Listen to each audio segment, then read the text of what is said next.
안녕하십니까. 종합시다마켓론 저자 고우석입니다.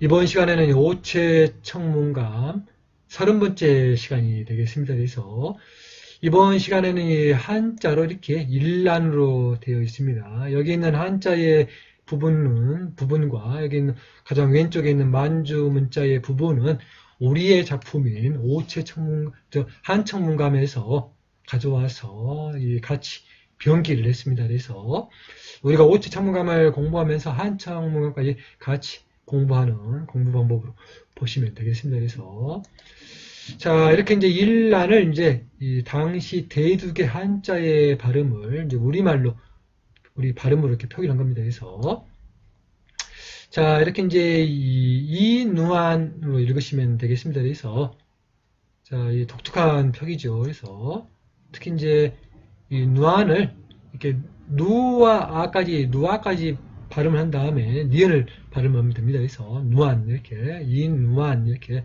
상당히 이런 표기 방법까지 이제 구사할 정도로 그 한청문감의 그 표기의 그 정교함을 알 수가 있는 것입니다. 그래서 특히 우리 역해본에는 이런 이제 애국어를 표기하는 그런 표기가 굉장히 정밀하게 되어 있는 것을 알 수가 있습니다. 우리 현대의 기법에서 따라갈 수가 없습니다. 그래서 이 조선시대의 작품에도 우리가 좀 관심을 가져야 되는 것이고요.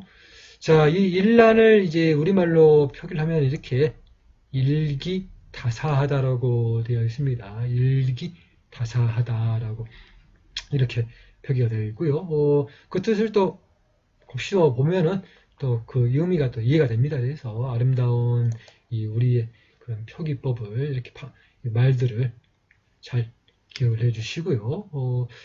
자, 다음은 이제 만주 문자로 보면은 이렇게 쉬운 얀참어로 되어 있습니다. 그래서 자, 여기 이제 위에 처음에 글자가 슌이 되겠습니다. 이렇게 슌이 되고요.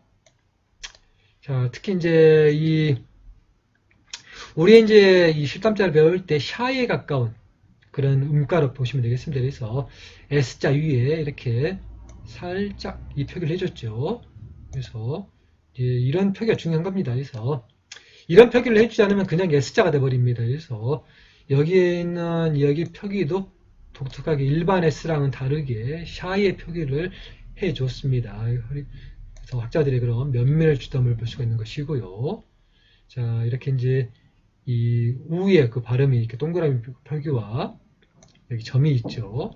이렇게 이제 표기를 한 겁니다. 그리고 아래쪽에는 이제 가장 N자 발음이 되는 겁니다. 이렇게 해서 슌의 그런 글자가 되는 겁니다. 그래서 끊어서 보다 보면은 정밀하게 글자를 보는 안목이 생기게 되어 있습니다. 이제 이 만주문자와 알파벳 그 표기를 병기해서 이제 공부를 하다 보면은 할 수가 있는 것입니다. 그래서 그렇게 해서 이제 좀 글자를 좀 눈에 익히시고요.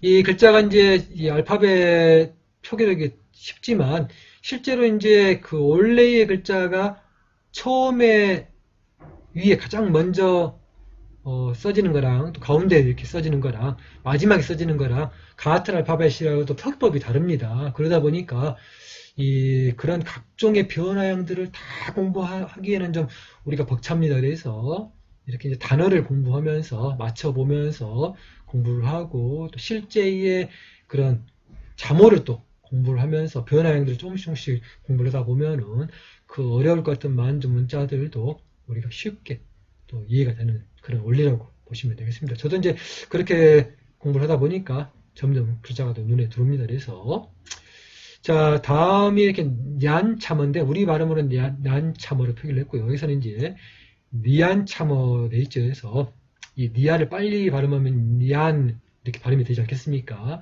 우리말의 그런 정교함을 볼 수가 있는 것이고요. 자, 아무래도 이제 이 NYA의 그 야를 발음을 한다고 보시면 됩니다. N자 위에 구름 모양이 있는 이런 표기법.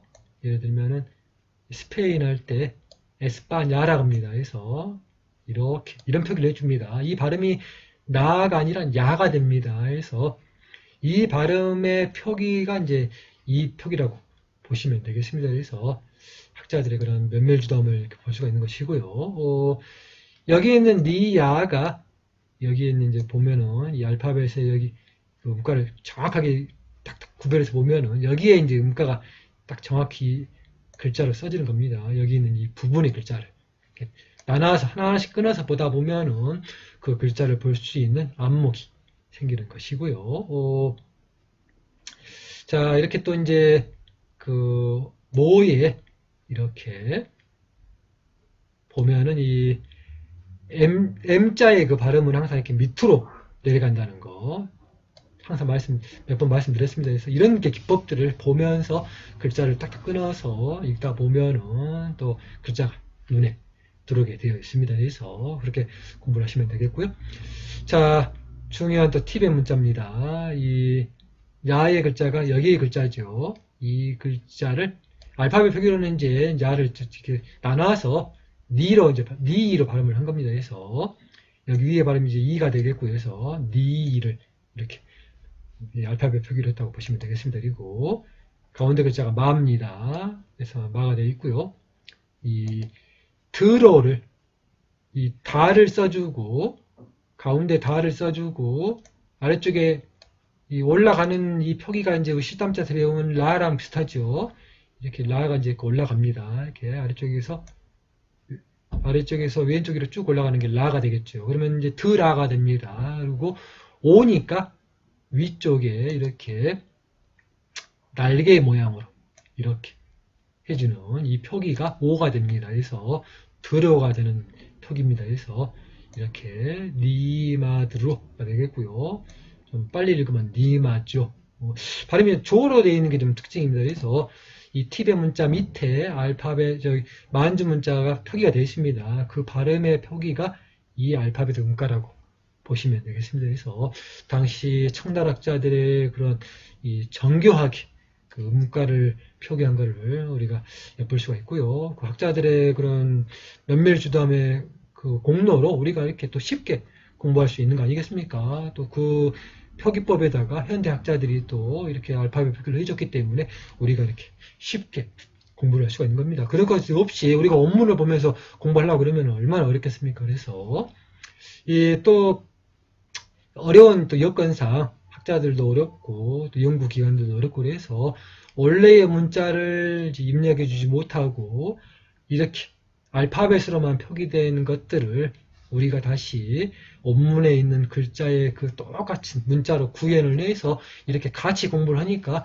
공부가 훨씬 더 쉽게 되는 겁니다. 알파벳 표기만 보고 공부를 한다 치면은 우리가 어떻게 이 어려운 문자를 알 수가 있겠습니까? 그렇지만 이렇게 같이 공부를 하게 되면 공부가 쉬운 방법입니다. 그래서 자, 다음으로 이 몽골 문자입니다. 위에 글자가 나란히 되겠습니다. 그리고 이 여기에 있는 독특한 이 글자, 이 라이, R자에 해당되는 이 표기가 이 독특한 표기입니다. 그렇게 알 수가 있는 것이고요.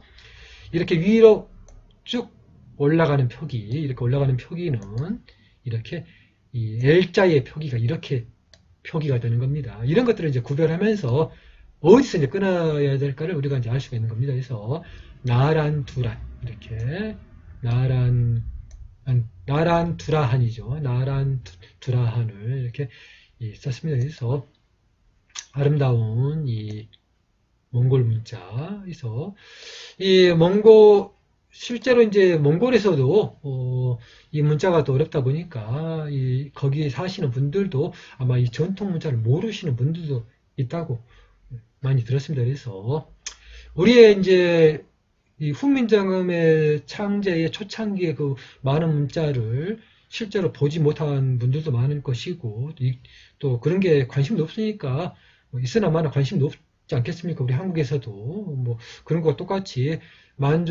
이 몽골 문자의 그런 전통 문자를 모르시는 몽골 사람들도 많이 있겠죠. 그래서 아무래도 이런 이제 전통의 그런 문자들을 익히지 않게 되면은 현대에 사용되는 많은 그런 실제의 그런 뜻이라든지 문자의 그런 정교함들을 이해를 할 수가 없게 됩니다. 고금이 통하지가 않는 것입니다. 그래서 이 문화의 발전과 또 전승을 위해서라도 이렇게 고금은 항상 통해야 되는 겁니다. 우리가 이제 공부하는 이런 방법들은 고금을 통하기 위한 그런 공부 방법으로 보시면 되겠습니다. 그래서 가치가 있는 공부인 것이고요. 자, 다음으로 이 차카타이 문자입니다. 이 오른쪽에서 왼쪽으로 읽어야 됩니다. 그래서 이 쿤 이시크 락 이렇게 쿤 이시크 락 이렇게 읽으시면 되겠습니다. 물론 이제 이 발음이 이제 정확하게 맞지는 않겠습니다만은 아무튼 이제 이런 발음에 가깝지 않을까 생각이 들고요. 또 학자들이 이 당시 청나라 학자들이 또 이 발음을 연구를 해서 아래쪽에다가 만주 문자로 다 기록을 해줬습니다. 그렇기 때문에 만주 문자에 능통한 학자들이 또 이렇게 발음을 또 표기한 것이 아니겠습니까? 그래서 이 위대한 작품, 이 오체 천문감에 각별한 관심과 또 애정을 가져주시고요.